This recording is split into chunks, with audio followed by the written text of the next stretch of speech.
aprovechar el tiempo para ya dejar presentado a nuestro invitado que va a desarrollar el tema central que se refiere a enfermedad hepática metabólica, a dónde estamos y a dónde vamos, que va a estar a cargo del doctor Marco Arrese, de la República Hermana de Chile. El doctor Arrese, a quien agradecemos profundamente que nos acompañe hoy aquí, con su experiencia y su conocimiento, es hepatólogo, profesor titular de medicina de la Pontificia Universidad Católica de Chile, es investigador en el área de las colestasis y del hígado graso, tiene más de 300 publicaciones en revistas revisadas por pares, es fellow de la Sociedad Americana de Estudio de las Enfermedades Hepáticas, miembro de la Sociedad Europea del Estudio de las Enfermedades Hepáticas, de la Sociedad Interamericana y de la Asociación Latinoamericana de Enfermedades Hepáticas y coordinador de los grupos de interés en esta patología en la Asociación Latinoamericana de Enfermedades Hepáticas. Quiero enfatizar que el doctor Arrese es uno de los especialistas en el tema más importantes del continente y más allá de las fronteras de nuestro continente, por su dilatada experiencia y aportes en el campo de las enfermedades colestásicas, de la esteatosis hepática, de la fibrosis, de la cirrosis, marcadores, forma de enfoque terapéutica y los etcéteras serían interminables. O sea que estoy seguro de que vamos a contar con una gran disertación y para ello invito por favor al profesor. Muchas gracias a todos. Es realmente un honor estar aquí y agradezco la amable presentación. Y como les decía, me parece muy apropiado hablar del hígado en este simposio. Como usted ya se ha mencionado, el hígado también tiene un lugar más allá de la fonética de este síndrome. Lo que a mí me interesa es que el hígado esté en el radar de los médicos que ven pacientes con trastornos metabólicos y su rol en este contexto sistémico ha sido reconocido en varias publicaciones recientes, incluyendo la de Circulation que fue mencionada, ¿no es cierto? Está ahí el hígado mencionado. Y los tópicos que vamos a conversar hoy día son los que están acá. Disculpen que algunas diapositivas estén en inglés. Los conceptos actuales de MASLD, que es el nombre en inglés de esta condición, ya los tocó mi predecesora y por eso me ahorró algún trabajo. Vamos a hablar de algunas consideraciones diagnósticas y terapéuticas y sobre todo de los desafíos, ¿no es cierto? El problema de la conciencia de que el paciente que tengo al frente a lo mejor tiene una enfermedad crónica incluso avanzada, a pesar de que tenga exámenes hepáticos normales. Entonces hay que abusar el ojo porque el paciente diabético en particular puede tener un daño hepático crónico significativo, estar en riesgo de las complicaciones de este, incluyendo el hepatocarcinoma, y si nosotros no somos lo suficientemente perspicaces para detectarlo, ese paciente puede después debutar con un hepatocarcinoma, con una hemorragia digestiva por varices esofágicas, que son cosas que uno puede potencialmente prevenir o diagnosticar más precozmente. Entonces, la definición de esta condición ya la comentó la disertante que me precedió. Es una condición adquirida asociada a síndrome metabólico, pero que tiene una influencia genética importante y que en algunos casos esta puede ser predominante, particularmente, por ejemplo, en los individuos que no tienen tantos factores de riesgo cardiometabólico, son delgados y a pesar de ello tienen esteatosis hepática. Se caracteriza por el aumento de contenido de triglicéridos, pero también de otras especies lipídicas que pueden ser tóxicas y que son las que eventualmente favorecen la progresión de la enfermedad.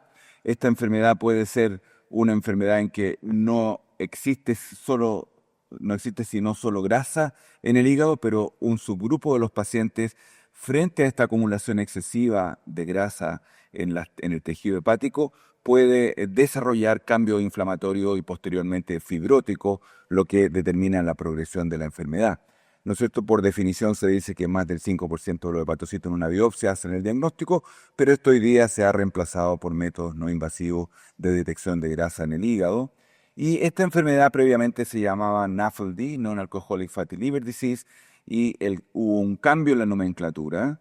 El nombre venía del hecho de que estos pacientes no bebían cantidades significativas de alcohol, con límites que son arbitrariamente definidos, que son 20 gramos de alcohol en la mujer al día y 30 gramos de alcohol en el hombre. Bajo esos niveles se decía, esta paciente tiene grasa, pero la histología es parecida a la del alcohol, pero no consume alcohol, le vamos a llamar non-alcoholic fatty liver disease o hígado graso no alcohólico. El cambio fue porque se definía una enfermedad por lo que no era, ¿no es cierto? Y además, en inglés en particular, el término fatty era posible considerarse como estigmatizante. Por otra parte, que el nombre incluyera la palabra alcohólico también podía ser estigmatizante y a veces confuso para jóvenes, niños y adolescentes. Entonces se cambió el nombre, como veremos, por MASLD o esteatosis hepática metabólica en español. Y para nosotros los hepatólogos, ¿no es cierto?, esta enfermedad tiene la relevancia de que pueda existir progresión a estados más avanzados de enfermedad hepática, particularmente cirrosis y sus complicaciones. Pero a mí me gusta decir que esta es una condición que nos ha obligado a volver a nuestras raíces internísticas y tener que preocuparnos, ¿no es cierto?, del conjunto de complicaciones que estos pacientes tienen, que se han mencionado acá, ¿no es cierto?, asegurarnos de valorar y derivar apropiadamente por problemas cardiovasculares, también valorar, iniciar el tratamiento y eventualmente derivar por la diabetes mellitus y también fijarse en que los pacientes no desarrollen enfermedad renal crónica, además de, como veremos, otras complicaciones como cáncer. Desde el punto de vista de la nueva nomenclatura, esta es la nueva nomenclatura que se definió el año 23 por un consenso de las sociedades mayores de patología en el que tuve la fortuna de participar, ¿no es cierto? Y se aprovechó para hacer una reestructuración de las condiciones que se asocian a grasa en el hígado, que se llamaron steatotic liver disease o esteatosis hepática, dentro de las cuales, ¿no es cierto?, pueden estar las que nos convoca hoy día, MASLD, previamente llamado hígado graso no alcohólico, pero también la asociada al alcohol, la asociada a ciertas etiologías específicas que pueden estar vinculadas a drogas como tamoxifeno, amiodarona y otras, a ciertas enfermedades raras. Hay un grupo en que no vamos a saber por qué el paciente tiene esteatosis hepática. Y se definió también un grupo que está en estudio, diría yo, que es el paciente que bebe alcohol más allá de los límites definidos para MASLD, pero menos de los que usualmente se consideran para enfermedad hepática relacionada al alcohol. Y esta nueva categoría se llamó MET-ALD por Metabolic y Alcoholic Liver Disease.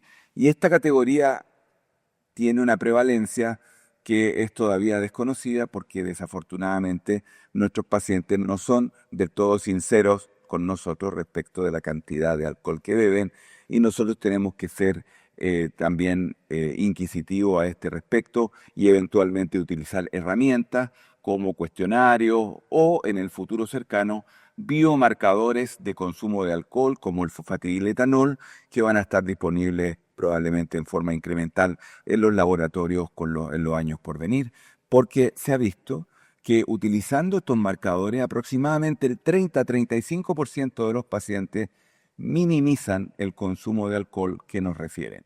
Y esto es importante porque el alcohol sobre la esteatosis hepática metabólica, sobre la acumulación de grasa que tiene esta raíz de disfunción metabólica, es una suerte de acelerante de la progresión del daño hepático. Y así, en forma exponencial, mientras más bebe el paciente, incluso desde cero, más fibrosis hepática podemos tener. Si uno compara dentro del espectro de MASLD, los pacientes que son completamente abstinentes de aquellos que beben un poco dentro de los márgenes que hemos conversado, los pacientes que beben tienen más fibrosis hepática que los pacientes que se mantienen abstinentes. Y eso tiene obviamente importancia para la recomendación que le hacemos a nuestros pacientes.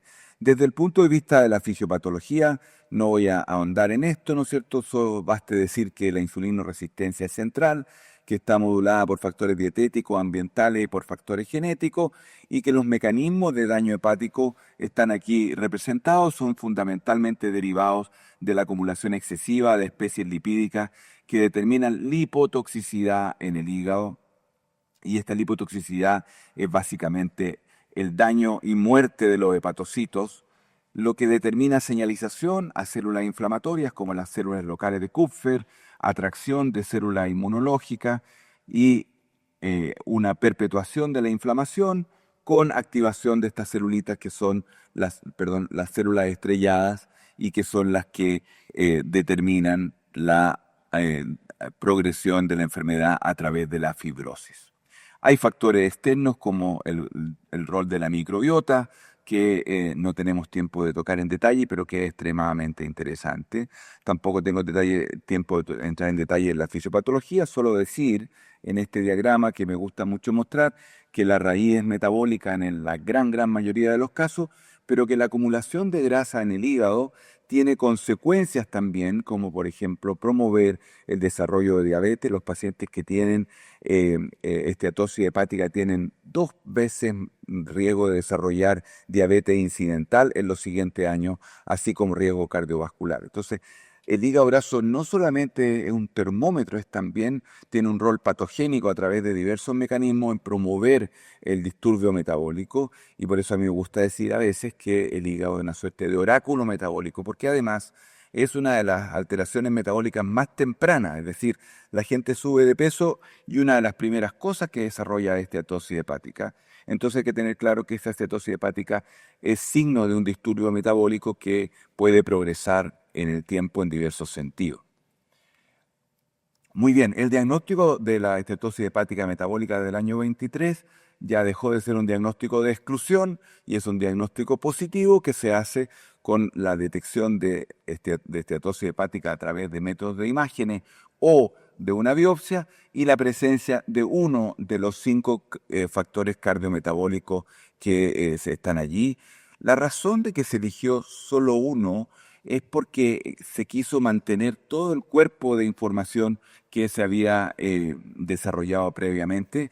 La definición de MASLD concuerda sobre el 90% de los casos con la definición previa de NAFLD. Entonces, desde el punto de vista académico, por decirlo así, la información generada previamente es aplicable a MASLD. Como ustedes saben y ya se ha mencionado, el MASLD es un espectro. Hay pacientes, la mayoría, que van a tener lo que llamamos esteatosis hepática aislada, sin inflamación, sin fibrosis. Esos pacientes tienen menores tasas de progresión, pero igual pueden progresar y eso probablemente tiene vinculación con cuán serio es el disturbio metabólico.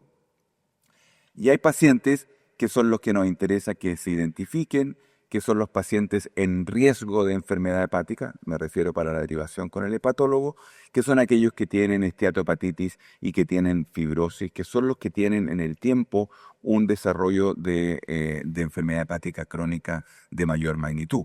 La historia natural de la enfermedad hepática no está precisamente definida porque los datos están afectados por sesgos de selección. Tenemos la historia natural construida de individuos que se biopsiaron en un tiempo cero y se volvieron a biopsiar 10 años después, por ejemplo. Estos estudios de biopsias paralelas adolecen del sesgo de que el paciente que se biopsió 10 años después probablemente tiene un curso más severo. Por otra parte, pacientes que son de la población general, que han tenido biopsia, o pacientes de estudios clínicos que han tenido biopsia, son pacientes que tienen menos tiempo de seguimiento, y entonces la historia natural se construye desde trabajos que nos dicen que una proporción importante desarrolla cirrosis a trabajos que nos dicen que una proporción pequeña. Y probablemente, como siempre, la respuesta está en el intermedio. En este trabajo de revisión que se publicó el año pasado, hay algunas ideas que ustedes van a darse cuenta que la proporción de individuos que desarrollan cirrosis es bastante pequeña y puede andar entre el 3-5% a 10 años. El tiempo en que se desarrolla cirrosis puede variar. Si un individuo tiene una enfermedad temprana, pueden ser 30-35 años. Pero los individuos que tienen F2 o F3, son grados de fibrosis más significativos, los tiempos se acortan. Y si ya un individuo tiene cirrosis, ya el tiempo para evolucionar la descompensación es de alrededor de 5 años. Entonces, desde el punto de vista nuestro, hepatológico, lo que nos interesa es que los médicos que ven pacientes con trastornos metabólicos piensen en el hígado y en segundo término piensen si ese hígado ya está enfermo con fibrosis significativa. Eso nos permite hacer una suerte de triage y aquellos que tienen fibrosis significativa deben ser derivados a un médico especialista.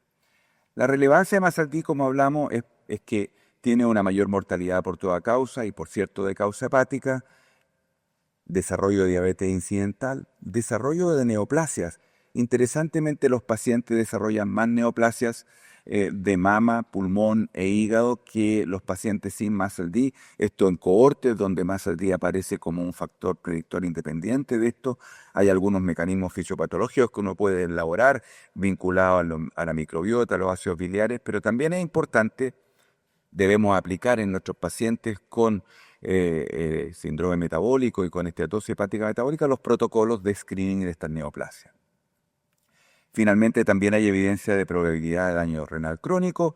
No tengo tiempo de desarrollar esta diapositiva en gran detalle, pero este es un estudio de un metaanálisis de 129 estudios donde muestra a ustedes acá cómo los clinical outcomes están asociados con MASLD independientemente a nivel metabólico, ¿no es cierto?, a nivel de cáncer y de enfermedad renal crónica también.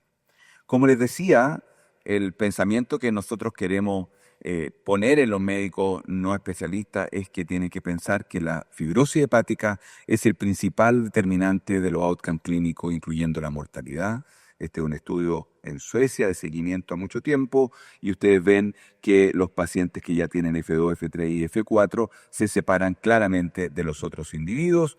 En este metaanálisis se comprueba lo mismo y como ya se mencionó, la tasa de mortalidad cardiovascular aumenta con el estadio de fibrosis.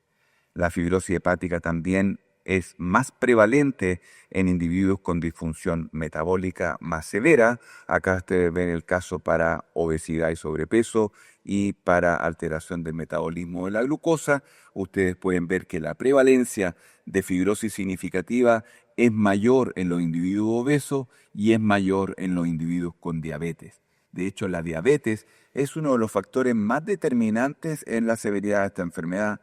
Y aprovecho entonces de pasar el mensaje que un diabético, sobre todo si tiene más de 50 años, tiene una probabilidad más o menos de 5% de tener cirrosis y de un 15% de tener fibrosis significativa. Por lo tanto, si a alguien focalizadamente hay que estudiarle el hígado, es a los diabéticos. El número de factores cardiometabólicos también importa. Mientras más número de factores cardiometabólicos tenga alguien, más posibilidad tiene de tener fibrosis hepática significativa y eventualmente daño hepático crónico ya establecido. En esta publicación reciente del Grupo Latinoamericano de Interés en esta enfermedad, ponemos las consideraciones diagnósticas primero, ¿no es cierto? Tenemos que evaluar la disfunción metabólica, no tenemos que olvidarnos de la evaluación del consumo de alcohol, que puede ser más del que el paciente nos cuenta y para eso, como digo, podemos usar algunos cuestionarios, aparte del interrogatorio habitual y eventualmente biomarcadores, descartar otros diagnósticos y hacer el diagnóstico si el paciente bebe cantidades menores de alcohol que las que se establecieron como umbrales que, como digo, son bastante arbitrarios. La estratificación, como digo, nos interesa identificar a los sujetos que tienen fibrosis significativa para tratar de frenar su evolución a cirrosis, identificar a aquellos que ya tienen fibrosis o cirrosis para prevenir las complicaciones. Y por eso es que estos individuos, los primeros, se les define como individuos con riesgo de hepatológico, ¿no es cierto? O NASH at risk, se les define en la literatura. ¿Cómo hacemos esto? Lo hacemos con técnicas que nos permiten valorar la fibrosis hepática, que son las técnicas no invasivas o NITS.